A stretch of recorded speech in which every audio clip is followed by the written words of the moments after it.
College में गर्मियों की छुट्टियां होने पर राधिका और रोहन अपने दोस्त मनोज और शिल्पा के साथ परिवार के पुराने फार्म हाउस पर घूमने जाने का प्लान बनाते हैं। गाइस, तुम दोनों को वो फार्म हाउस बहुत पसंद आएगा।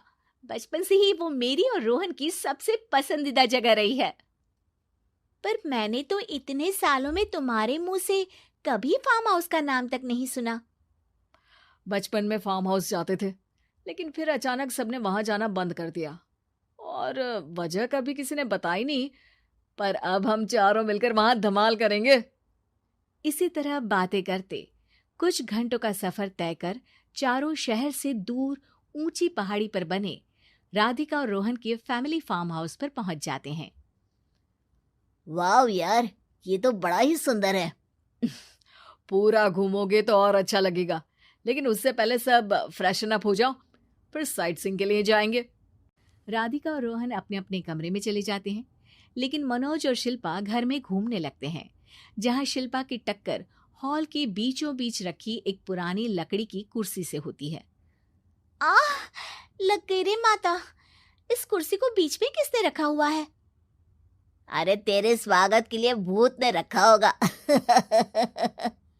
ओए, तुझे बात हंसी आ रही है?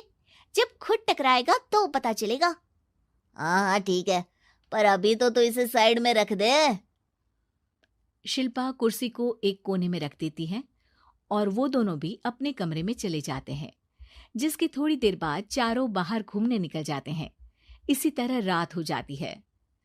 फार्म हाउस में वापस आकर वे लोग सीधा सोने चले जाते हैं। आधी रात को मनोज की नींद खुलती है। बड़ी तेज प्यास लगी है, पानी साथ लेकर सोना चाहिए था। हाँ, अब रसोई तक जाना पड़ेगा। मनोज आंखें मलते हुए कमरे से हॉल में आता है और अचानक रास्ते में रखी कुर्सी से टकराकर जमीन पर गिर जाता है।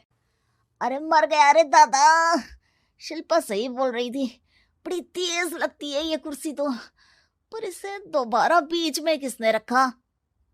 मनोज एक बार फिर उस लकड़ी की कुर्सी को कोने में रख पानी पीकर कमरे में चला जाता है। अगली सुबह जैसे ही चारों की नींद खुलती है तो उन्हें अपने बेड के पास साइड टेबल पर चाय का कप रखा मिलता है, जिसे देख वो खुशी खुशी चाय पीकर तैयार होकर कुछ देर बाद हॉल में मिलते हैं। थैंक यू यार राधिका, मुझे नहीं पता था कि तू इतनी अच्छी चाय बनाती है। वैसे मुझे उस बेड टी की बहुत जरूरत थी।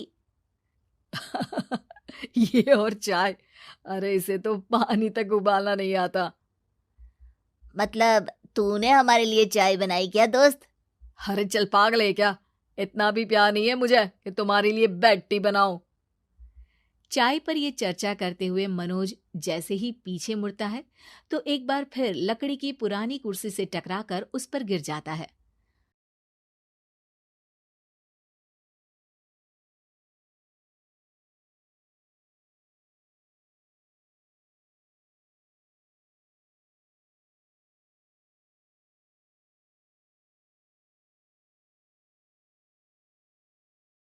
हाय रब्बा, अरे चाय छोड़ो, पहले ये बताओ कि इसे बार बार बीच में कौन रखता है?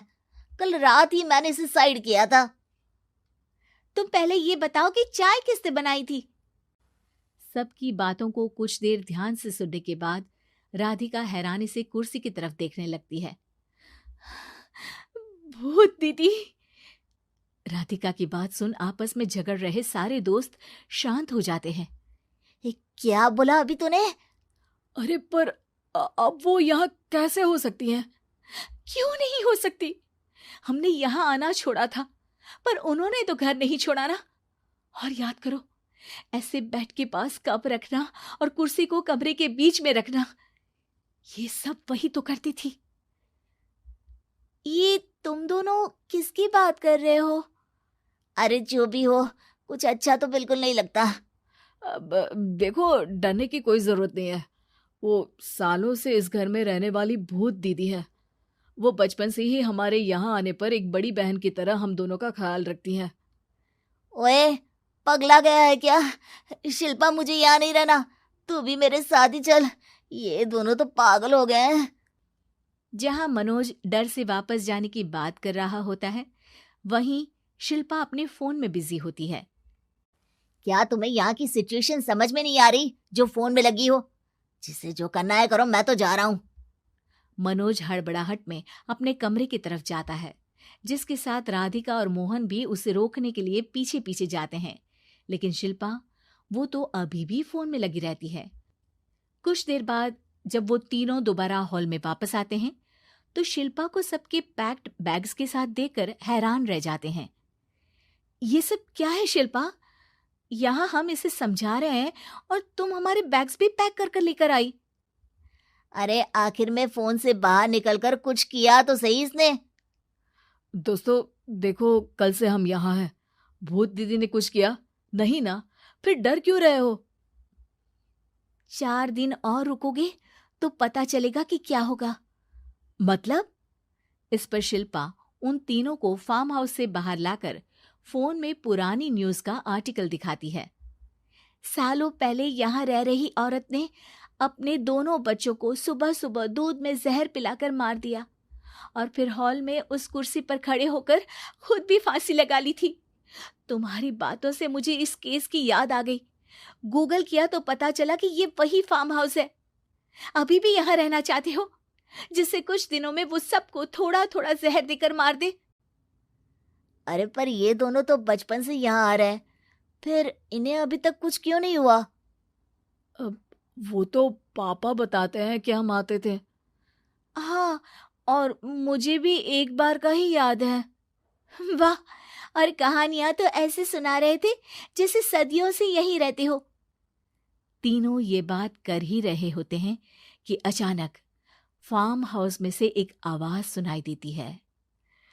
मैं यहाँ किसी को जिंदा नहीं रहने दूंगी, किसी को नहीं। बस ये सुनने की देर ही होती है कि चारों डर से कांपते हुए तुरंत कार में बैठकर वहां से भाग जाते हैं।